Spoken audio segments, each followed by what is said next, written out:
मी जो विषय बोलणार आहे तोच विषय का निवडला याची थोडीशी बॅकग्राऊंड सांगतो. Retaining of youth in agriculture, global challenge and solutions. वसुमित्रचा केनिया प्लॅटफॉर्म असं मी त्याला म्हटलंय. 7 जून. आज तसं इंग्लिश कॅलेंडर प्रमाणे खरं मृग नक्षत्र सुरू होतं आणि हा शेतीच्या दृष्टीने खूप चांगला दिवस मानला जातो. So I hope that this particular platform will create a Mruga Nakshatra for all the knowledge gaining people, because no one is knowledgeable enough to claim that I am knowledgeable. असं न्यूटन म्हणायचं, आता आपण कोण? तर अशा परिस्थितीमध्ये एकमेकांशी बोलून चर्चा करून काही विशिष्ट गोष्टी कळायला लागतात आणि माणसाला तो जो अनुभव येतो त्या अनुभवातनं माणसाचा कॉन्फिडन्स वाढतो. पण हा विषय घेण्याचं मूळ कारण काय याची थोडीशी बॅकग्राऊंड सांगतो. असं जे मी म्हटलं, तर गेली अनेक वर्ष शेती क्षेत्रात काम करताना, जवळजवळ 30-35 वर्ष, मला सगळ्यात जास्त जर कुठली गोष्ट जाणवली असेल तर ती ही आहे की जगाच्या पाठीवर कुठल्याही देशात तुम्ही गेलात, एशियातल्या कुठल्या देशात, युरोपमधल्या कुठल्या देशात, आफ्रिकेतल्या कुठल्या देशात, ऑस्ट्रेलिया, अमेरिका, कुठे पण, तर शेती क्षेत्राबद्दल तरुणांमध्ये एक प्रकारचं औदासिन्य दिसतं. रिलक्टन्सी टुवर्ड्स ॲग्रिकल्चर. आणि ते येणाऱ्या पिढ्यांच्यासाठी काही चांगलं आहे असं वाटत नाही. असे सगळं तत्वचिंतक म्हणजे फिलॉसॉफर्स, इकॉनॉमिस्ट अर्थशास्त्रज्ञ आणि सोशॉलॉजिस्ट समाजशास्त्रज्ञ हे मान्य करतात. तरी सुद्धा हे मान्य करूनही त्याच्यावर योग्य पद्धतीने काम होत आहे असं काही दिसत नाही. तरुणांमध्ये अजूनही शेतीबद्दलची अनास्था दिसते आणि ही फॅक्ट नाकारण्यात काही अर्थ नाही. त्याची कारणं अनेक आहेत, पण त्याला काही सोल्युशन्स पण बघता येतील का, हे विचार करायची मुळात सुरुवात 2010 ते 12 या दरम्यान प्रोफेसर स्वामीनाथन सोबत खूप जवळनं काम करायची संधी मिळाली, तेव्हापासून सुरू झाली.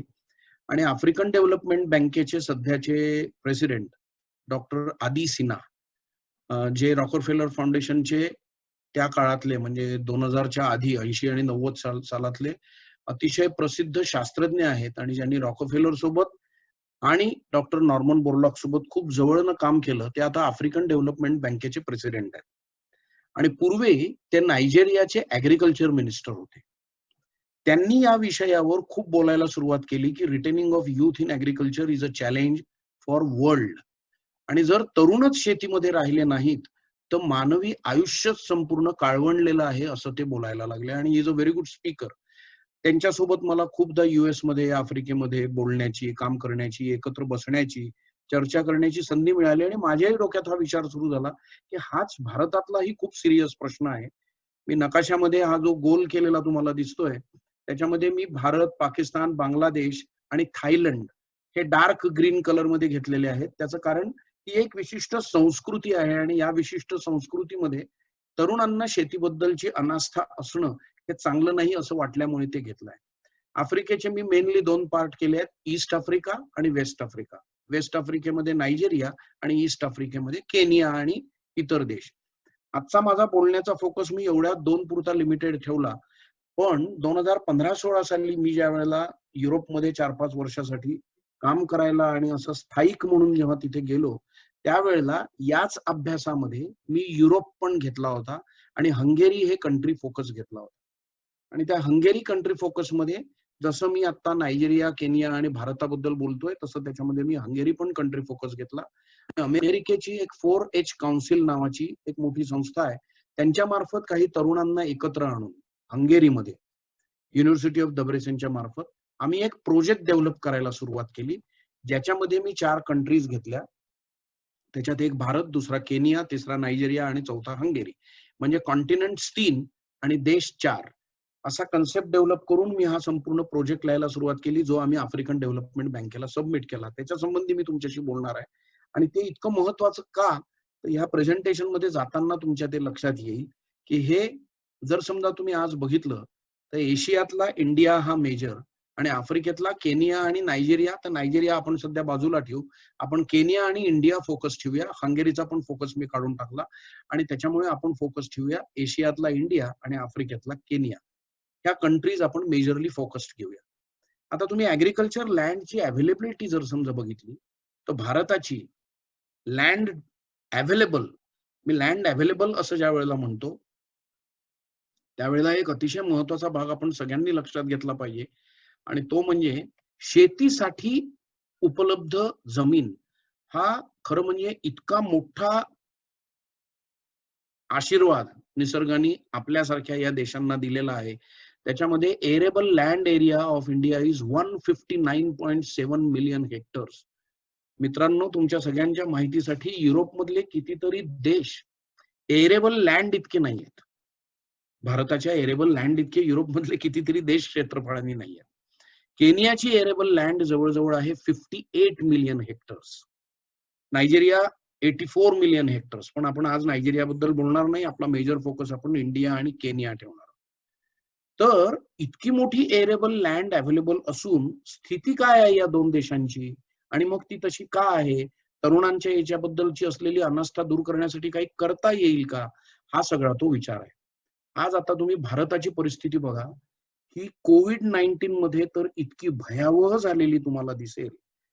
म्हणजे भारत सरकारच्या आकड्यानुसार 11 कोटी मायग्रंट लेबर्स जे रस्त्यावरनं मोठमोठ्या शहरातनं मुंबई, अहमदाबाद, दिल्ली, कलकत्ता, चेन्नई, कानपूर इथनं आपापल्या खेड्याकडे परत गेले, ते लोक कशातनं आले होते, तर तुमच्या असं लक्षात येईल ते शेतीतली एम्प्लॉयमेंट सोडून या मोठ्या शहरातल्या एम्प्लॉयमेंट्स कडे आलेले होते.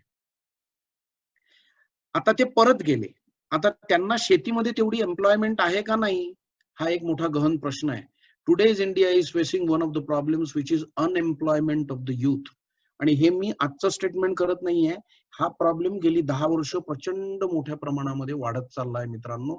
आणि त्याचं कारण जर समजा तुम्ही बघितलं तर स्लाइडच्या वर डाव्या बाजूला तुम्हाला जमिनीला भेगा पडलेली स्लाइड मी वर लावलेली आहे फोटो, आणि उजव्या बाजूला सर्व तरुण एकत्र बसलेले जे आहेत त्यांच्या गळ्यामध्ये साधारणपणे सॉफ्टवेअर मध्ये काम करणारे जसे तरुण असतात तसे हे सगळे तरुण आहेत.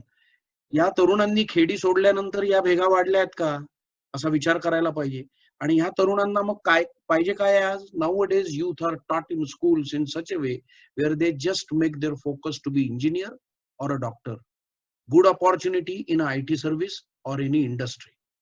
But very few try to become an agronomist and make their career in agriculture, because even after studying in agriculture, students try to become government officials and enter in a government sector to have secure life ahead. याचा अर्थ शेतीमध्ये security आहे असंच वाटत नाही. अविनाशजी आणि मी इतके वेळेला इंटरॅक्ट करत असतो, खरं म्हणजे जमिनीत 10 दाणे टाकल्यानंतर त्याचे 1000 दाणे करण्याची जी क्षमता, म्हणजे अर्थशास्त्रीय दृष्ट्या जिथे मल्टिप्लिकेशन रेट प्रॉफिटचा हायेस्ट असायला पाहिजे, ती शेती इतकी बंजर का, ती शेती इतकी दुःखद का, आणि ती शेती कायम नुकसान देणारी कशी असू शकते, हा एक मोठा गहन प्रश्न शेती क्षेत्रात काम करणाऱ्या सर्व लोकांना नेहमीच पडतो. आणि मग जर असं असेल तर याविषयी आपण काय विचार केला पाहिजे, तर even if we see most important need for any human being is a food, shelter and clothing, in which food has the biggest importance as no human can live without food. Work from home कोविड-19 मध्ये चालू आहे. शेतीचं काम बंद नाही. Computer खाता येणार नाही, घड्याळ चाटून पोट भरणार नाही. म्हणजे पाहिजे काय माणसाला, अन्न. आणि अन्न सुरक्षेसाठी शेती, आणि शेती ही एक जीवन पद्धती जर फक्त झाली तर त्यातली प्रॉफिटेबिलिटी संपून सस्टेनेबिलिटी शिल्लक कशी राहील. So profitable farming will only remain sustainable. हा मूलमंत्र घेऊन वेगळं काम करण्याची गरज आहे का, हा पहिला पॉइंट आपण सगळ्यांनी लक्षात घेतला पाहिजे. And nowadays every youngster give first importance to money, money and money only, and they feel money is only in a IT or a service industry. And so today there is no young generation willing to work in a farm. म्हणजे अविनाशजी, मी कदाचित अभयजी सुद्धा बोलताना आपण नेहमी असं म्हणतो, मला आनंद आहे खरं म्हणजे की वसुमित्रचे सीईओ भूषण जांभेकरजी हे खरं म्हणजे IT क्षेत्रात काम करणारे आहेत आणि ते सोडून ते शेतीमध्ये आले. सो ही सगळ्यात मला उत्तम आणि चांगली गोष्ट वाटते, ज्याला मी रिव्हर्स मायग्रेशन असं आता म्हणेन, की शेती क्षेत्रात यावंसं वाटणं हे मला जास्त महत्वाचं वाटतं शिक्षणापेक्षा. मग त्या पर्टिक्युलर गोष्टीमध्ये there is a great opportunity in farming. Farmers and youth should know the government policies which can help them to grow with a modern techniques and financial subsidies through government to become a sustainable entrepreneur in the field of agriculture. पण आपल्या शिक्षण व्यवस्थेमध्ये unfortunate, बिटर and so truth statement मी करतो आहे, या गोष्टीकडे लक्ष दिलेलं नाही. ही गोष्ट मी जास्त अनुभवानी, आदराने, तरीही हंबली मांडतोय. याचं कारण लक्षात घ्या मित्रांनो, माझं स्वतःचं शिक्षण, संपूर्ण शाळेतलं शिक्षण हे अशा शाळेत झालं जी फक्त माझी मराठी मीडियम होती असं नाही. तर तुम्हाला थोडासा शांतिनिकेतनचा कन्सेप्ट जसा माहिती आहे, तसाच एक कन्सेप्ट हा सेवाग्राम आणि वर्ध्याच्या शाळांमध्ये 50-100 वर्षापूर्वी ज्या शाळा सुरू झाल्या, त्या शाळांमध्ये स्वमेहनतीवरच आम्हाला शिकावं लागत होतं. म्हणजे स्वतःचे कपडे मी स्वतः कातून तयार करत होतो. स्वतः मला 10 गुंठ्याचा प्लॉट दिलेला होता. त्याच्यामध्ये शेंगदाणे लावणे, जोंधळा लावणे हे मी माझ्या वयाच्या 6व्या वर्षापासून करायला लागलो.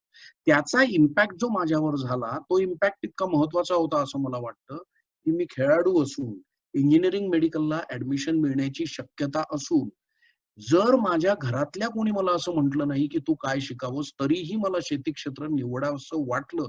याचं मूल्य मला असं वाटतं माझ्या शालेय शिक्षणामध्ये होतं. आणि ते शालेय शिक्षण जसं आपलं बदललं, तसं शेतीवरचं आपलं प्रेम कमी होत गेलं. So every youth should be given a entrepreneurship knowledge which is best with agriculture focus, and then it will change. Engaging youth in agriculture has become important topic in recent times as India moves towards food secure future. तर food security आपल्याला मिळाली आहे, nutritional security अजून मिळालेली नाही. मग त्या nutritional सेक्युरिटीच्या दृष्टीने शेतीत काही वेगळं काम करण्याची जर समजा गरज असेल, तर तरुणांना शेतीबद्दलचं प्रेम निर्माण होण्यासाठी आपली शैक्षणिक मूल्य आणि शैक्षणिक व्यवस्था ही गव्हर्नमेंटला टीका करण्याची गरज नाही. We are all part of the government only. त्याच्यामुळे आपण क्रिटिसिझम कडे न जाता आपण चांगल्या पद्धतीने स्वतः काय काम करू शकतो याच्याकडे लक्ष देण्यासाठी म्हणून प्रोवन टेक्नॉलॉजिकल अवेलेबिलिटी ज्या मॉडेलमध्ये आहेत, त्या ज्या क्लेम करून प्रॉडक्टिव्हिटी इन्क्रीज होऊ शकते, हे जेव्हा आपण आपल्या प्लॅटफॉर्मवरून बोलतो, तर तरुणांना या क्षेत्रामध्ये आणण्याची गरज ही प्रतिपादन करणं हे आज सगळ्यात महत्वाचं आहे. आणि that is reach only to 6% of the farmers. ज्या टेक्नॉलॉजिकल ऍडव्हान्समेंटची आपण सगळ्या गोष्टी करतो, whether it is sustainability, whether it is organic agriculture, और whether it is earlier proven green revolution model as well. So ज्या गोष्टींनी 30-40% उत्पादनाची वाढ होऊ शकते असं आपण म्हणतो, त्याच गोष्टी शेतकऱ्यांपर्यंत पोहोचलेल्याच नसतील, तर तरुणांना शेतकऱ्यांमध्ये आणि शेतीच्या क्षेत्रामध्ये राहावंसं वाटेल कसं? याचं कारण रिस्पेक्ट ही माणसाला सगळ्यात महत्वाची गोष्ट असते. शेती क्षेत्रात काम करणाऱ्याला जर रिस्पेक्ट नाही मिळाला, तर तो शेती क्षेत्रात राहणारच नाही. आणि म्हणून मी माझं स्वतःचं उदाहरण आता याच्यासाठी घेतलं, की जे तुम्हाला जास्त लक्षात येईल आणि पटलं तरी सांगा, नाही पटलं तरी सांगा. मला स्वतःबद्दलचा रिस्पेक्ट हा मला माझ्या क्षेत्रात काम करणाऱ्या मोठ्या लोकांशी असलेल्या ओळखीबद्दल वाटतो, का राजकारणी, समाजकारणी आणि आर्थिक क्षेत्र ज्यांना आर्थिक उलाढाल करणारे खूप मोठे मोठे इंडस्ट्रियलिस्ट सोबत असलेली किंवा काही सेलिब्रिटीज सोबत असलेली माझी मैत्री दाखवण्यामध्ये जर मला मोठेपणा वाटायला लागला, तर तो गैर आहे. आणि आजच्या तरुण पिढीचा तो प्रॉब्लेम झालेला आहे. कालच आमच्या एका दुसऱ्या प्लॅटफॉर्मवर अविनाशजींनी काही मित्रांनी एखाद्या गोष्टीची ऍडव्हर्टाइजमेंट त्या रायनी केली, तर ती गोष्ट आम्ही विकत घेणार. आणि एखादी गोष्ट माझ्या क्षेत्रात काम करणारा शेती क्षेत्रातलं एखादं प्रोड्यूस जर घेऊन आला आणि त्याची जाहिरात जर समजा अक्षय कुमार करत नसेल आणि त्याची जाहिरात अविनाश मोकाटे करत असतील, तर ती वस्तू मी घेईन की नाही याची मला खात्री नाही. कारण Avinash Mokate is not a celebrity like another field celebrity, and that is the challenge and problem of agriculture sector. Even in a green revolution, though as far as the yield is concerned, it has been showing good effects of the yield only, but it has tremendous demerits, which are intercrop imbalances, regional disparities, increase in interpersonal inequalities, and unemployment as well created after this mechanization of agriculture. अशा परिस्थितीमध्ये तुम्ही Kenya आणि नायजेरियाचा जरी विचार केला तरी जे इंडियात लागू आहे एक्झॅक्टली तेच तुम्हाला केनियामध्ये सुद्धा दिसेल. आज about 78% of the youth in Kenya are underemployed or unemployed. But now there is a substantial growth in service and industrial sector even in Kenya. But agriculture sector मध्ये नाही. जो इतक्या मोठ्या प्रमाणामध्ये एक्सपोर्ट करणारा केनिया ऍग्रिकल्चर प्रोड्यूसचा देश आहे, तिथल्या सुद्धा तरुणाला ऍग्रिकल्चर मध्ये जावं असं वाटत नाही. मग this productivity gap can be attributed to the lack of government initiative when it comes to food security, inflammation and innovation. ही केनियाची परिस्थिती आहे. अकडे भारताची ही परिस्थिती आहे. तर मग रेकमेंडेशन काही आपण करू शकतो का आणि आपण त्या क्षेत्रात काही काम करू शकतो का असं 5 वर्षापूर्वी मला वाटल्यामुळे मी याच्या डिटेल्स मध्ये न जाता MS स्वामीनाथन रिसर्च फाउंडेशन मध्ये मी खूपदा जायला सुरुवात केली चेन्नईमध्ये आणि MSSRFच्या नॉन प्रॉफिट ऑर्गनायझेशन मध्ये एक मोठा प्रोजेक्ट डेव्हलप व्हायला लागला आणि ज्याला गव्हर्नमेंट ऑफ इंडियाचा एक मोठा सपोर्ट प्रोजेक्ट ज्याला मानला जातो. त्या प्रोजेक्टचं नावच मित्रांनो आहे आर्या. आर्या म्हणजे attraction and retention of youth in agriculture. हा गव्हर्नमेंट ऑफ इंडियाचा मोठा फंडेड प्रोग्राम आहे, ज्याच्यामध्ये MSSRFचे काही सायंटिस्ट ह्या आर्याच्या प्रोग्राम मध्ये युथना मोबिलाइज करून जवळजवळ 30,000 युथना मोबिलाइज करून या प्रोग्रामच्या थ्रू त्या तरुणांनी शेती क्षेत्रातच राहावं याच्यासाठी काम दक्षिणेतल्या 4 राज्यांमध्ये आणि महाराष्ट्रामध्ये आम्ही करायला सुरुवात केली. त्याच्यातला विदर्भ आणि वर्धा एक महत्वाचा जिल्हा स्वामीनाथन फाउंडेशनने निवडला, ज्या प्रोजेक्टमध्ये मी आणि माझे काही मित्र आम्ही त्याच्यात इन्व्हॉल्व आणि एंगेज व्हायला लागलो. पण मी जसा जसा जागतिक पातळीवर माझ्या कामाची सुरुवात केली आणि माझ्या असं लक्षात आलं हा फक्त भारताचा प्रॉब्लेम नाही आहे, हा सगळ्या जगाचा प्रॉब्लेम आहे. मग मी केनियातले काही लोक, त्याचं कारण आफ्रिका हा माझा गेली 10-12 वर्ष, ज्याला मी तुम्ही व्यक्तिगतदृष्ट्या वीक पॉइंट म्हणू शकता, कारण जिथे काम करायची संधी मिळते तिथलं आपल्याला आपोआपच प्रेम निर्माण होतं. आणि डॉक्टर आदिसिनान सारखा इतका मोठा सायंटिस्ट जो आज आफ्रिकन डेव्हलपमेंट बँकेचा प्रेसिडेंट आहे, त्यांनी या प्रोजेक्टमध्ये खूप इंटरेस्ट घेतला.